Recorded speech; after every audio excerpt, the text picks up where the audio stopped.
Welcome to Chapel Grove Church Podcast, the Bible-centered show that focuses on searching the scriptures to find answers to common spiritual questions. To learn more, go to chapelgrovechurch.com. Now to the show.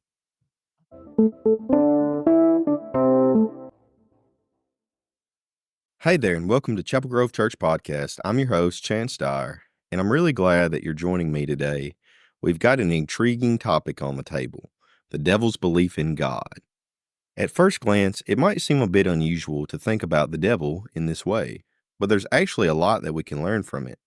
We're going to dig into why even the devil acknowledges God's existence yet chooses to not follow him, and what that means for us in our daily lives. So grab a cup of coffee, get comfortable, and let's dive into this fascinating discussion.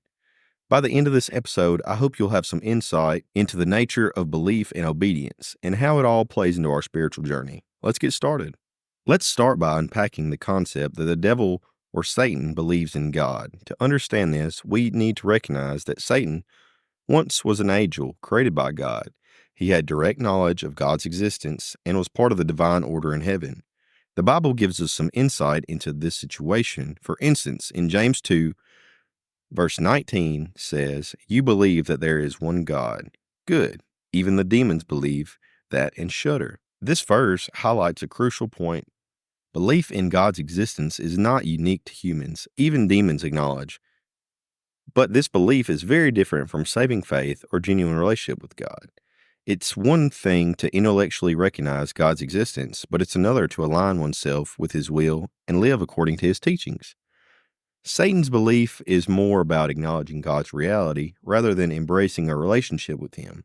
The distinction is crucial because it indicates that a mere acknowledgement of God does not lead to salvation or spiritual alignment. For Satan, his belief is not accompanied by submission or love for God. Instead, it's characterized by rebellion and opposition. This understanding challenges the idea that belief alone is sufficient for a right relationship with God. It also serves as a reminder that even beings who have intimate knowledge of God's reality can choose to not submit to Him. Moving on, let's explore why Satan, despite his beliefs in God, does not obey Him. The origin of Satan's disobedience is rooted in his fall from grace. According to biblical text, Satan was originally a high-ranking angel named Lucifer. However, Lucifer's pride and desire for power led to his rebellion against God. Isaiah chapter 14, verses 13 and 14 offers a glimpse into this rebellion. It describes Lucifer's ambition. "You said in your heart, I will ascend to the heavens. I will raise my throne above the stars of God. I will sit enthroned on the mount of the assembly, on the utmost heights of Mount Zaphon. I will ascend above the tops of the clouds. I will make myself like the Most High." This passage reveals that Satan's disobedience was not merely about breaking a command, but about challenging God's authority. It was a deliberate, prideful decision to place himself above God and reject divine order. This rebellion is deeply significant because it underscores that disobedience is often fueled by pride and self-interest rather than mere ignorance. Satan's disobedience is also a reflection of a broader theme in Christianity. The nature of sin and rebellion, it's not just about actions, but about the condition of the heart. Satan's choice represents a fundamental rejection of God's rightful authority and moral order. Understanding this dynamic helps us grasp the gravity of disobedience, not just in Satan's case, but in our own lives too.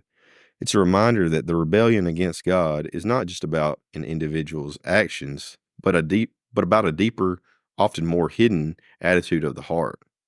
So what can we learn from the devil's belief in God and his disobedience? For believers, this contrast highlights an essential truth. True faith involves more than mere acknowledgement of God's existence. It requires living out faith through obedience and relationship. Jesus emphasizes this connection between belief and obedience in John 14:15, where he says, "If you love me, keep my commandments." This verse shows that love for Jesus is expressed through our actions and adherence to his teachings. It's not enough to intellectually affirm his existence. Our lives must reflect his commands and his principles. The devil's example also serves as a warning. It illustrates that mere belief is not sufficient if it doesn't lead to a transformed life We are called to a faith that is both genuine and actionable, one that shapes our decisions, behavior, and relationships. Furthermore, understanding Satan's rebellion can help us be more aware of our own tendencies towards disobedience. It prompts us to reflect on our own hearts and ensure that our belief in God translates into a life of obedience and devotion. As we approach the end of the discussion today, let's consider some practical steps. First, take time to evaluate your faith. Ask yourself if there are areas where your belief in God hasn't fully translated into action or obedience. It's a valuable exercise to examine where your actions align with your faith and where they might fall short. Second, focus on deepening your relationship with God. Spend time in prayer, study the scriptures, and seek to live out the principles found in God's word. Obedience flows from a heart that is genuinely in tune with God's will, and that requires ongoing effort and commitment. Finally, remember that while we strive for obedience, we inevitably fall short at times. However, God's grace is sufficient for us. Use the devil's disobedience not as a point of condemnation, but as a motivation to pursue a more authentic and obedient relationship with God.